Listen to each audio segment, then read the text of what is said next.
Bienvenidos a Perspectiva Bíblica. Estaremos esta semana examinando un tema de alta importancia. Servir a los necesitados es el tema del trimestre y esta semana misericordia y justicia en Salmos y Proverbios. Oye, Saúl, este asunto de Salmos y Proverbios es caliente porque tiene muchas enseñanzas que han entrado a la cultura vulgar y común y la gente ni sabe ya de dónde vienen estos pensamientos. Eso es cierto. Pero vamos a ver más de eso en un momento. No se retire nadie, que volvemos en un momento.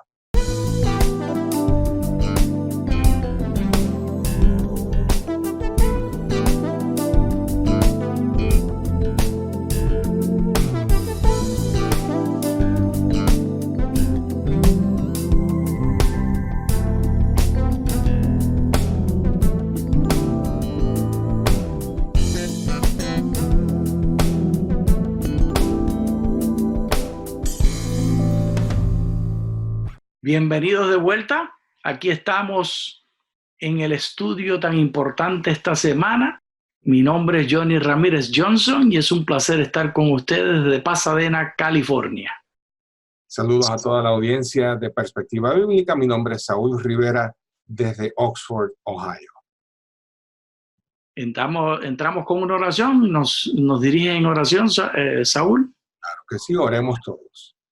Amado Señor, te damos gracias por tu palabra, que es nuestra guía infalible para conocer tu voluntad para nuestras vidas.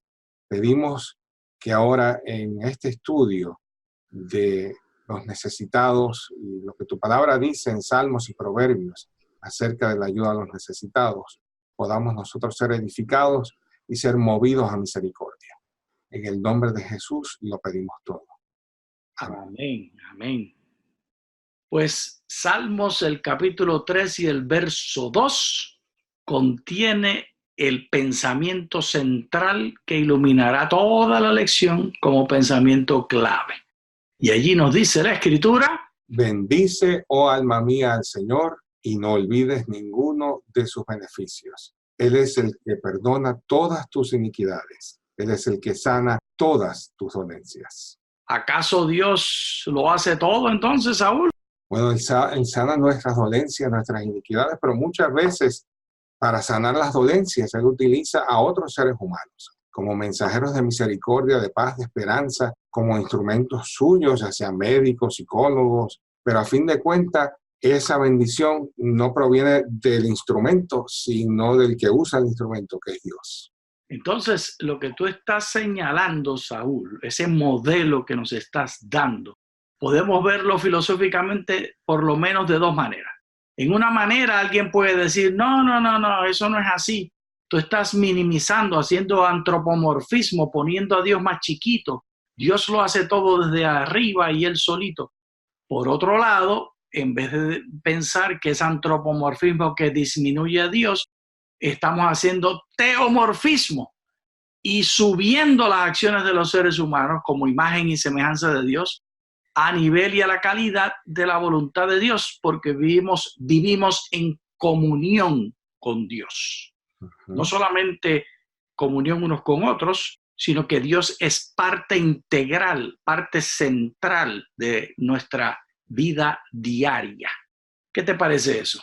No, es muy cierto lo que has dicho y a veces lo que se nos olvida a nosotros recordar es que no es simplemente ayudar al prójimo como un acto de opcional, de benevolencia, sino es un mandato divino y lo hacemos con amor, porque el amor de Dios vive en nosotros. La misma palabra enseña, si alguno dice yo amo a Dios pero aborrece a su hermano, el tal no es mentiroso, dice la Escritura.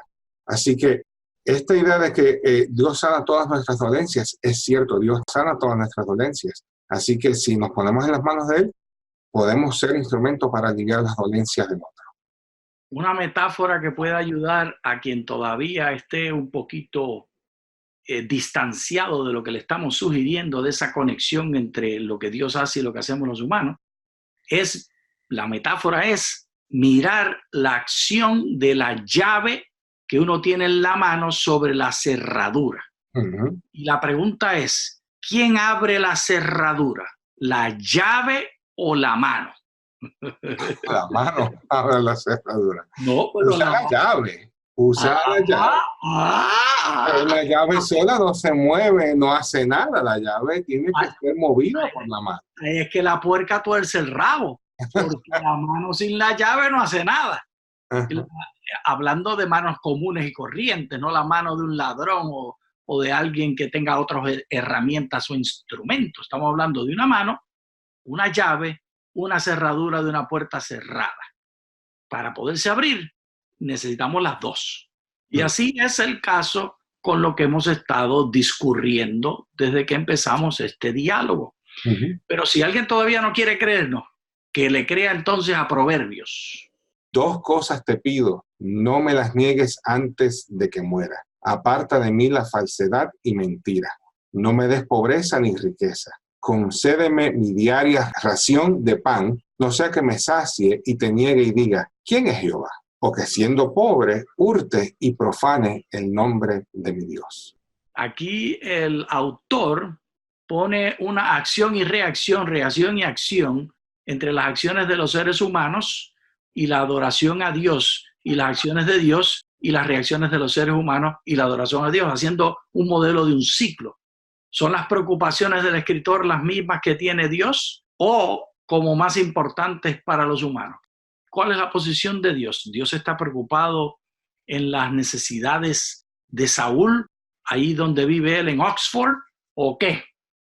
Dios está preocupado por las necesidades de todos nosotros. Ahora, el problema es que nosotros a veces en nuestra condición pecaminosa humana, nos olvidamos de Dios y de sus beneficios. Y entonces el escritor aquí de Proverbios está preocupado por 2 cosas. Uno, por el asunto de sentirse demasiado cómodo, demasiado confortable. Y ahí tal vez caemos algunos de nosotros, ¿no es cierto? Tenemos de más y se nos olvida que lo que tenemos lo tenemos porque Dios nos lo concede.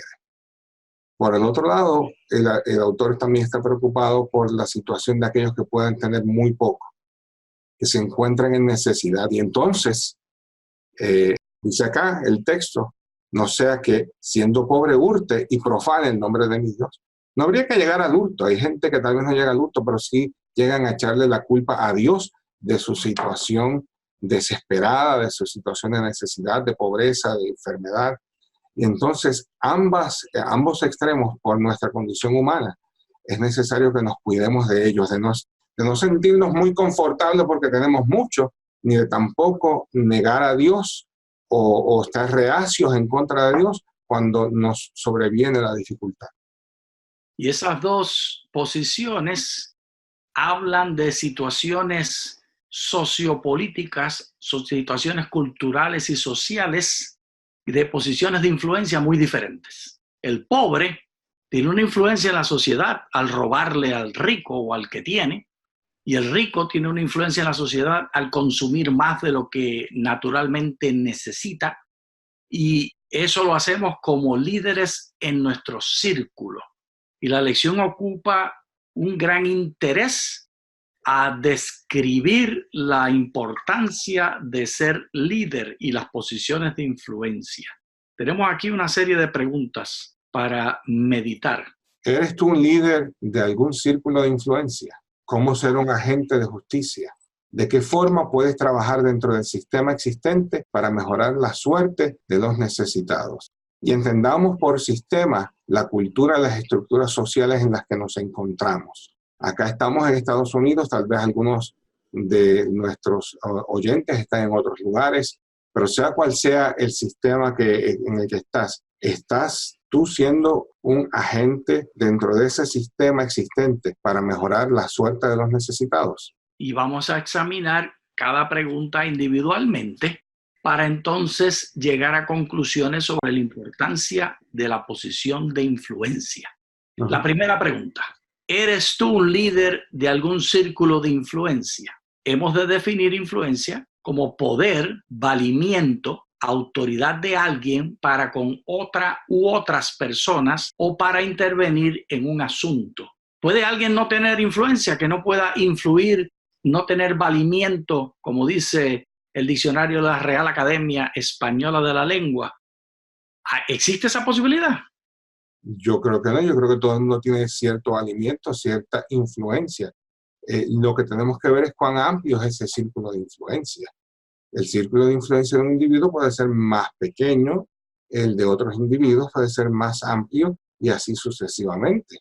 Nosotros tal vez a través de nuestros trabajos, nuestras profesiones y de este programa podemos tener un círculo de influencia más grande que tal vez el hermanito Juan o Pedro, vamos a decir, por nombrar a alguien. Pero de seguro hay gente que tiene mucha más influencia que nosotros, líderes a nivel estatal o nacional, que pueden tener una influencia mucho mayor que la que cualquiera de nosotros dos pudiera tener, Johnny. Y también está bien claro que personas como el pastor Bullón nos dejan a nosotros en un circulito de influencia bien chiquitito. Así. Entonces, estas diferencias en círculo de influencia no evitan que tengamos influencia. Todos tenemos relación con otros. Exacto. Proverbios 19-17 nos va enfocando y sacándole punta a este asunto. A Jehová presta el que da al pobre, y el bien que ha hecho se lo recompensará. Esta realidad nos ayuda a preguntarnos entonces, ¿puede practicarse este principio aconsejando a nivel personal, familiar de la iglesia o teniendo una cooperativa de ahorro y préstamo? Es decir, esta idea de prestar al pobre. Saúl, los círculos de influencia sugeridos a nivel personal, a nivel familiar, a nivel de iglesia, en este caso, sugiriendo la posibilidad de tener una cooperativa de ahorro y préstamo. Esperemos que todos entiendan qué cosa es una cooperativa de ahorro y préstamo. Hemos de tal vez definirlo, Saúl. ¿Qué piensas? Bueno, la cooperativa de ahorro y préstamo es una especie de institución bancaria sin fines de lucro que presta a los miembros de esa cooperativa dinero a bajo interés con el propósito de que el individuo pues, pueda hacer sus gastos. En ciertos lugares son bastante famosas, en Puerto Rico son muy conocidas, acá en los Estados Unidos se lo conocen como los credit unions, las uniones de crédito. Sin embargo, aplicando este asunto a los necesitados, hoy día hay inclusive sitios de internet, lugares web, que se dedican a micro loans, micropréstamos para microempresas en diversos países. Es decir, que en vez de simplemente usted mandar un donativo, alguien en algún país está queriendo, no sé, vamos a decir, distribuir pan por la villa donde está y necesita una bicicleta, usted le puede prestar ese dinero a esa persona, suficiente dinero, para que compre su bicicleta, establezca su pequeño negocio y según le vaya bien, le devuelva a usted el dinero. Eso ya existe en ciertos círculos de influencia. Me parece curioso que hayan sido otros no cristianos, porque entiendo que esta creación de estos websites fue de personas no cristianas, pero con mentalidad de ayuda social, los que crean esto. ¿Cuánto más no pudiéramos nosotros los cristianos tal vez fomentar este tipo de mentalidad para ayudar a las personas pobres a salir adelante? Correcto. Y mira, este asunto de las cooperativas de ahorro y préstamo, las iglesias adventistas en Centroamérica, donde yo trabajé por 6 años, ellos allá tienen una cooperativa a nivel de la Unión y le prestan a las iglesias y a los empleados de la organización. Y cada uno pone parte de su capital en ahorro allí y de ese mismo capital muchas personas juntas. ¿No podríamos hacer esto en Estados Unidos?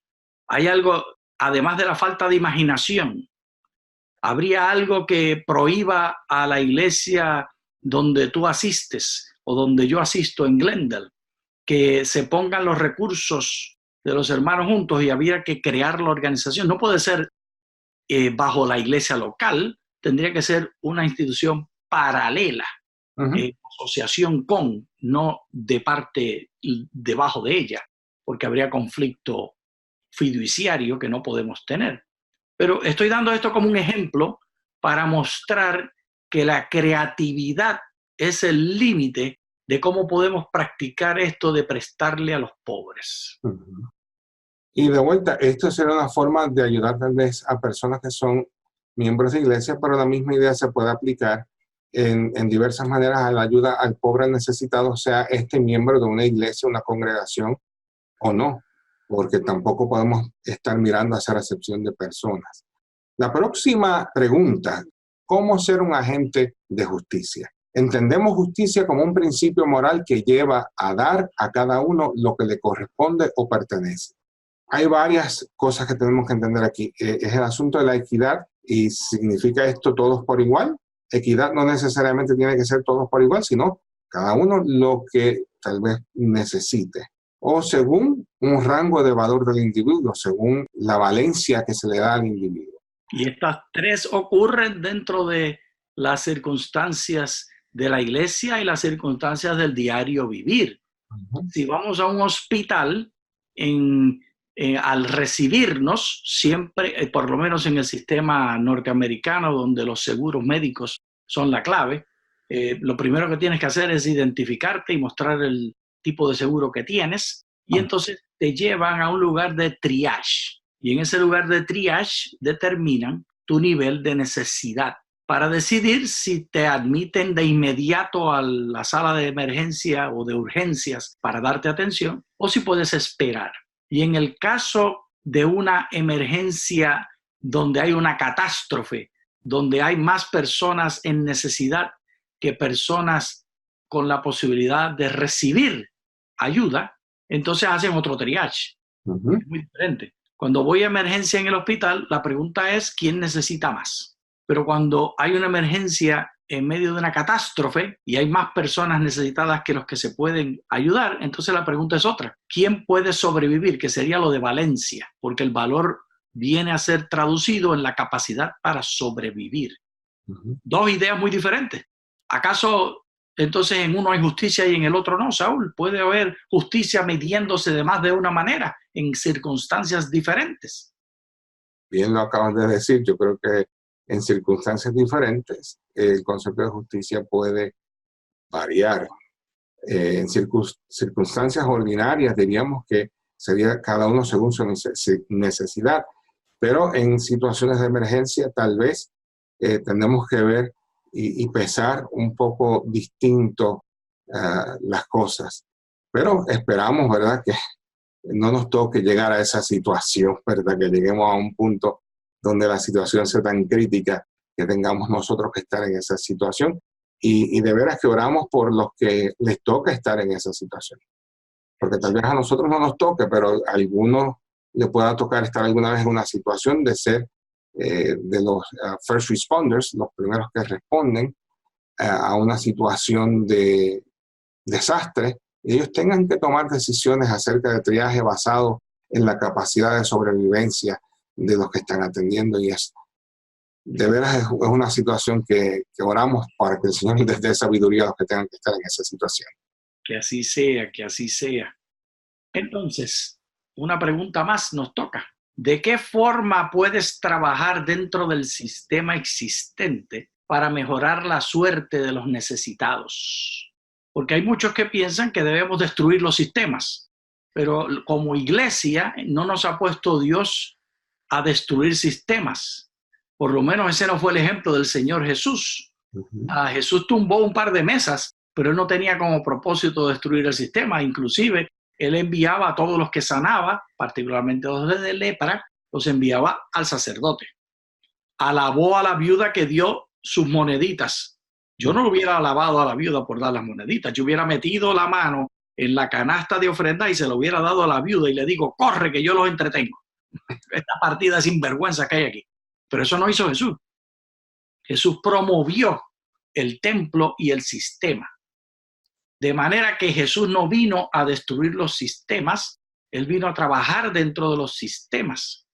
Y la pregunta queda ahí entonces. En el caso, y volvemos al ejemplo de los hospitales, la atención es según el triaje que se escoge, se separa, se entresacar a las personas según la cultura de la institución. Y tú, Saúl, ¿eres de los que trabaja dentro del sistema o de los que quiere destruir el sistema? obviamente trabajamos dentro del sistema con la idea de traer cambios necesarios al sistema. No recuerdo el nombre del teólogo ahora mismo, un teólogo alemán que dijo que es muy difícil barrer una casa desde afuera, ¿verdad? Y entonces, si queremos traer cambios al sistema, el cambio no se puede traer desde afuera, es desde adentro, ¿verdad? Que barremos la casa. Creo que es Karl Barth. Karl Barth. El asunto que queremos hacer es que hay teólogos y ideologías teológicas, como la teología de la liberación, el evangelio de la liberación, que habla acerca de cambios militares, económicos y de independencia política inspirados en el Éxodo y en Moisés y en otros relatos del Antiguo Testamento. Pero hay otras maneras de traer cambios al sistema, que no son necesariamente vamos a decir, el hacer caer a los sistemas políticos. Tenemos, por ejemplo, a Daniel en Babilonia. Daniel trajo un cambio paulatino, lento, aconsejando y actuando justamente y afectando las decisiones políticas del imperio babilónico, una decisión a la vez. Eso es tan importante, Saúl, entender estos ejemplos. Leemos ahí Daniel en Babilonia actuando justamente y afectando las decisiones de la política una persona a la vez, hizo un cambio paulatino en un aconsejamiento personal. Y lo comparamos con Esther en el imperio persa. Y en el imperio persa, Esther, usando su sexualidad y su posición de matrimonio, hizo un cambio radical de una persona a otra. En este caso era la persona que tenía poder, era el rey. Lo hizo también personalmente. Pero en el caso de Jeremías, hablando a favor del opresor, a favor de los invasores, predicando y aconsejando públicamente. Bastante diferente esa manera de afectar cambio. ¿Te lo imaginas para ti hoy? Solo lo que imaginamos tiene posibilidad para ocurrir. Y eso es nuestra limitación número uno y más grande. Falta de imaginación. Y Johnny, estos no son los únicos cambios. Tenemos también el caso de Nehemías, por ejemplo. Cómo afecta las decisiones, el caso de José, por ejemplo. Cómo afecta también las decisiones en Egipto. Es decir, y en ninguno de estos casos, ninguno de estos personajes abogó por la caída de el gobierno que estaba en ese momento o actuó en una forma subversiva hacia el gobierno, pero todos ellos lograron traer cambios a través de su influencia personal, los círculos de influencia que mencionábamos al principio. Esos círculos de influencia ellos los pudieron utilizar para traer cambios sistémicos que mejoraron la sociedad de su tiempo. Ahora, mirando más adelante en esto de producir cambios para promover justicia, ¿llamó Jesús a sus discípulos a producir cambios a nivel militar, económico o de independencia política según Dios lo hizo bajo el liderazgo de Moisés y otros líderes? Esa es una pregunta importante, Johnny. Correcto, muy correcto. Sabes que como muchacho, yo estaba, antes de conocer el evangelio bíblico y ser llamado por Jesús para ser ministro y educarme para el ministerio, yo estaba trabajando en la escuela intermedia y ya saliendo de la escuela elemental por la independencia de Puerto Rico. Y era miembro de la Federación Estudiantil Pro Independencia, con Eugenio Monclova y otros que viven en Puerto Rico todavía y siguen interesados en estos movimientos de independencia. Y no voy a declarar aquí mi corazón y qué es lo que pienso en el día de hoy sobre la independencia de Puerto Rico y la relación con el imperio americano, pero sí me interesa declarar que es natural para el ser humano mirarse las manos, ver la injusticia que hay, política y económica, y hacerse la pregunta, ¿qué me toca hacer con estas manos? Y esa es una pregunta buena, Saúl. Esa es una pregunta que pone Dios en el corazón de los seres humanos. La manera de responderla es que la puerca tuerce el rabo. Y el llamado de Jesús fue para educar a través de instituciones socioculturales, las que producen cambios en las instituciones sociales indirectamente, una persona, una familia, una iglesia a la vez. Así fue que se cambió el imperio romano y se convirtió posteriormente en el imperio de la Iglesia Católica, Apostólica y Romana. Y fue a través de la conversión de una familia, una persona a la vez. El resultado como que no fue muy bueno, Saúl. ¿Salió bien esa cosa? No salió muy bien, pero el llamado que hace Jesús, que volvemos al tópico de la Biblia, que es lo que nos interesa hablar acá, es a un cambio, como dices tú, donde nos miremos las manos, donde miremos lo que estamos haciendo nosotros de manera personal, individual, y el cambio a veces es contagioso. Si lo hacemos de esta manera, yo creo que esto va a traer un efecto, un ripple effect, ¿no? Un efecto de seguimiento. Dice Mateo 25, del 41 al 43, entonces dirá también a los de la izquierda, apartaos de mí, malditos, al fuego eterno preparado para el diablo y sus ángeles, porque tuve hambre y no me disteis de comer, tuve sed y no me disteis de beber, fui forastero y no me recogisteis, estuve desnudo y no me vestisteis, enfermo y en la cárcel y no me visitasteis. Qué palabras tan impactantes. Pero Saúl, empujo la idea nuevamente. Este sistema del cambio que introdujo Jesús, que produjo la Europa contemporánea, y antes de la Europa contemporánea con la democracia liberal, en un periodo largo de la Edad Media y de la hegemonía de la Iglesia Católica, Apostólica y Romana, se convirtió el cristianismo en el imperio.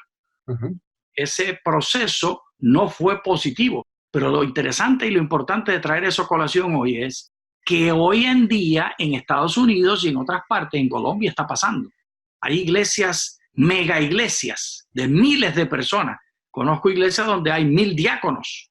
En una iglesia de 1000 diáconos, que tienen la capacidad de elegir los presidentes. Y estas iglesias tienen en su diario vivir y en su administración tienen que determinar qué papel tiene la relación entre la iglesia y el Estado. Aquí en Estados Unidos, el movimiento de los así llamados evangélicos y el movimiento a través del Partido Republicano, que pretenden tener una agenda religiosa y pretenden que la iglesia va a cambiar el Estado. Si no funcionó en el tiempo que produjo el catolicismo apostólico romano, católico y apostólico, y primero romano que nada, funcionará hoy. ¿Era el plan de Dios ese? Definitivamente, si no funcionó en antaño, menos va a funcionar hoy. Y estamos diciendo esto con toda la seriedad. El llamado que tenemos sí es a un cambio, pero es un cambio que comienza por mí. No vamos a decir por nosotros, vamos a decir por mí. Y de ahí pasar ese cambio de una manera, vamos a decir, infecciosa, contagiosa a otros individuos. No creo que sea el lugar de ninguna iglesia, sea una mega iglesia, sea una iglesia pequeña, o sea una denominación, sea como se llame, la de estar promoviendo a un candidato versus el otro o echarle, vamos a decir, disminuir la posibilidad de un candidato sobre otro. Esos son conciencias, decisiones de conciencia que deben ser tomadas por los individuos. Lo que sí nos corresponde a nosotros es apoyar lo que sea justo y razonable, sobre todo aquellas cosas que tienen que ver con la ayuda a los necesitados. Terminamos con estas preguntas, estos puntos para meditar. Dice acá, del sentimiento a la acción. Es fácil que alguien se sienta apenado por quienes pasan por situaciones malas. Sin embargo, ¿de qué forma podemos tomar ese sentimiento de tristeza y convertirlo en acción? Número 1, reconocer y darle nombre a la injusticia y a la necesidad. Número 2, sentir dolor y empatía como si fuera yo el que sufre. Y finalmente, hacer algo por cambiar, aliviar, mejorar o sanar a aquellos que así lo necesitan, aquellos que tienen necesidad. El Señor nos ayude.